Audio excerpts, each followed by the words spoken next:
Now, let's talk a little bit about poverty. Let's talk about what poor looks like. This is a chart basically explaining where poverty rates, as declared by the United States government, kind of identify as being poor. So if you have one person in your family unit, like it's just you, and you make less than basically $12,000 a year, you're considered poor.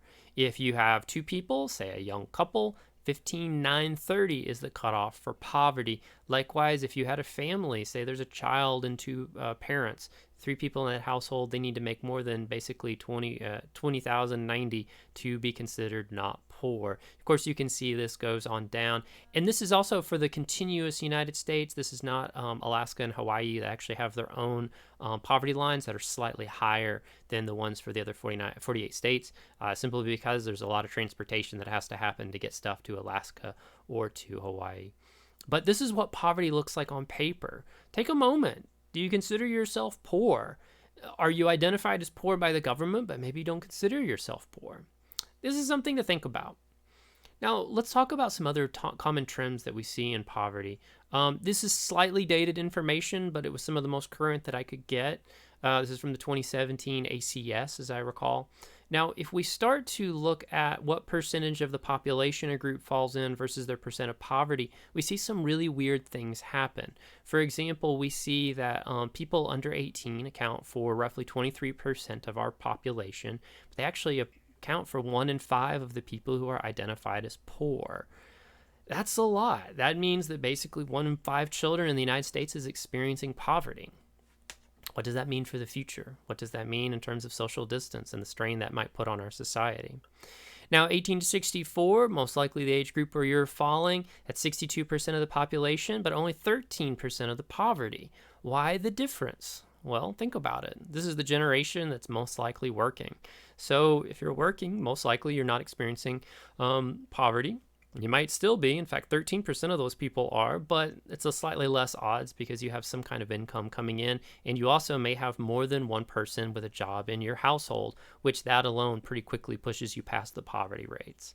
Now, if you are 65 or older, you're possibly getting into the retirees, recently retired or about to retire population. It's about 15% of our population, but about 9% of the poverty. This one's interesting too because we saw the generation that's most recently retired or is about to retire with the baby booming population, they have fairly good retirement programs. They lived in an era where retirement packages meant something, where receiving pay after you leave your job or you retire your job was like a thing. Pensions were real. Also, bank interest was really high on bank accounts. My aunt, who's now in her 80s, or very early 80s as I recall, maybe late 70s. But anyways, she recalled a period in time in which interest in her bank account was 10% interest. Now we pay money to have in bank accounts going. In fact, we lose money as the value of the dollar may change. So that's kind of a weird thing. We see that our poverty is largely concentrated in kids in the United States. That's crazy.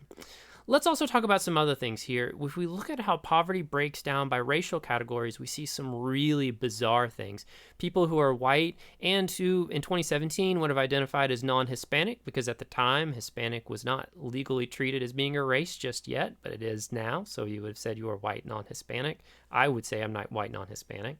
They identified as 73% of the population, but only 12% of the poverty, whereas people who are identified as being black and non-Hispanic, 12% of the population, but a quarter of the poverty. Similarly, too, we can look at Hispanic, which at the time was treated as an ethnicity and not a race, so people could have identified themselves as white and Hispanic, black and Hispanic, even American Indian or Asian and Hispanic, because it was treated as an ethnic category. They are identified as 17% of the population and 22% of the poverty. There's some really strange things happening there. In fact, this is a whole conversation that we have to save for another class because it's so detailed, but this is the kind of stuff that we would talk about in our Soc 400 class if you're interested. We see, too, that family type can matter. In fact, there's a particular household type that has a very negative impact in terms of, or a high risk of being in poverty. Married couple families, at the time, this would have not yet included same-sex households, because I don't think that it was counted in 2017, but it should be in the 2018 and on, if I'm not mistaken. But a married couple household would be 66% of our population, only 5% of the poverty. Why? Well, if you have two incomes, or if you have a family and you have one income that's enough to support that family, it's pretty easy to get past those poverty lines really quickly. But check that out, single female-headed householder, where you have one income in the household, 17% of the population, but nearly 30% of cases in poverty. So our two big concentrations that we see are high cases of poverty in children in the United States, about 1 in 5, and for female-headed households, where it's just mom. Now remember, in a particular earlier lecture, we pointed out the power of ascribed status and being female somehow relating to you being paid less. Why? Well, it's a social construct, and just our society decided that that was acceptable. And we see also, too, the Thomas theorem in effect, because if we treat female as somehow being different, then the reality of that ends up being very consequential, as we see here. Females who should be treated equal to males are somehow paid less, which, by the way, my opinion, that's very morally wrong. But it's something that I encounter even at my university. I'll leave it there. With poverty, we see it has some very interesting trends. Let's take that also to some other trends that we see. With sex, we see that male and female are pretty equally split in the United States, but do you notice the poverty rates are slightly different? Even though there's more females, we see that there's actually more cases of them being in poverty. Why? Well, that pay differential could be a big part of that. Education, this is a big one. This is, in fact, an achieved status, because if you get a college degree, you're going to get a better job than someone who doesn't have that college degree. That's just how this system works. In fact, people with less than a high school degree account for a quarter of the poverty in the United States. And for high school only, that means people in the household only have high school degrees, that's still 14% of the poverty. Whereas if we go to you in a couple of years or semesters or even weeks, depending on where you are, if you have that college degree, those people only represent 4% of the poverty. Now, that may change a little bit because the economy is in a state of flux right now. We've had some recent things with the pandemic that may interrupt these statistics just a little bit. And of course, let's go back to that whole myth about employment somehow being the thing that doesn't predict that you're in or out of poverty. People who are employed largely aren't reporting being in poverty. Only about 7% of our poverty accounts for people that have jobs, which that's kind of something to think about. But the unemployed persons, we do see that that's about a third of our poverty. That does, though, include people who are retirees and people who are pensioners. So this statistic is something that you can't fully trust because it's got an extra group that's twisted in there. Now, let's think about where poverty is located. Now, take a moment, and I want you to reflect in the United States. Think about what you think the poorest states are. Where are the poorest states overall, and what are they? What do we think? You can pause it right now, and I'll give you a minute to scratch that down. Write down what you think the poorest states in the United States are. I would hum the Jeopardy theme right here, but I'm worried that YouTube will pick that up and ban the video because that might be a thing. Are you ready? Ready to move on? Poorest states in the United States. Here we go. The poorest states are as follows. If we start in 2015 data, which was the most current data that we really consistently have for all states, Louisiana topped the poorest states in the United States. In fact, they recently replaced Mississippi. Louisiana, almost a quarter of the people living there qualify as being in poverty. Think about that for a moment. Mississippi, not too far behind at 22%. Arizona at 21%. West Virginia, 20%. Oh my gosh, there's Kentucky. 1 in 5 Kentuckians falling in the poverty rate. And guess what? Most of them are in eastern Kentucky, where we have one of the highest concentrations of poverty in the United States. New Mexico, Arkansas, Alabama, Oklahoma, Tennessee, looking like an SEC football team thing here for a sec. Georgia, Florida, South Carolina, a lot of other states that we might be surprised to see, and then again, maybe not so much. Because you actually notice how a whole bunch of these are southern states. Yeah, we actually do see that poverty in the South tends to be higher. In fact, we'll talk about that more in a later lecture on rural sociology. But where are these states coming from? Are they changing? Are they going up? Are they going down? Well, let me go back to the 2010 numbers, and the numbers that I've highlighted as being red have gotten worse since 2010. So Mississippi, 1 in 5 at 2010. Within 5 years, they'd added 3% to that. But Louisiana went up by like 5%. And look at Kentucky.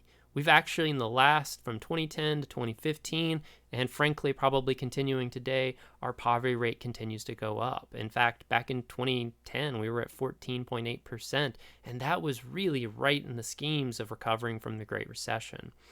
So now we are in some pretty terrible shape. These are where the poor states are located in the United States. Now, we're going to talk more about why these are poor states and why they're located where they are in our rural sociology lecture. Hence, a lot of these poor states have high rural areas, lots and lots of rural areas, particularly those southern states. But we'll reflect more on that then. What I want you to do is think for a moment, and keep this in mind for when you're working on your critical thinking assignment. I want you to think about some of the things that shape our experiences. We talked about history and biography and this sociological imagination all semester long. Think about how the resources available to you shape your experiences.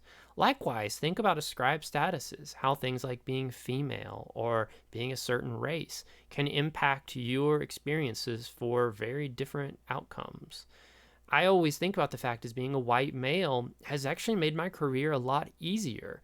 Whereas my colleagues who are female, of many different races, have very wildly different experiences, both in working with their students, what the university allows them to do, even what the university will support them in doing. This is a powerful thing, because something as simple as ascribed status or our social placement can impact our outcomes. I realize that's an idea, too, that a lot of people don't feel comfortable accepting. And that's okay, too, because, it's something that you can certainly think about, but try to think about how the resources that are available to you have supported what you have earned. Likewise, think about the things that have been barriers to you, whether that's growing up in an area that's poor or rural or urban and poor, or even just your ascribed statuses like your sex and your race may have limited or impacted what you were able to do. All I ask you to do is think about it, is just consider it. But that gives us a spot for wrapping things up. Now, what we're going to do is finish our stratification lecture. Make sure you knock out all of your quizzes. Make sure you knocked out your critical thinking assignment. And if you have questions, you know where to find me.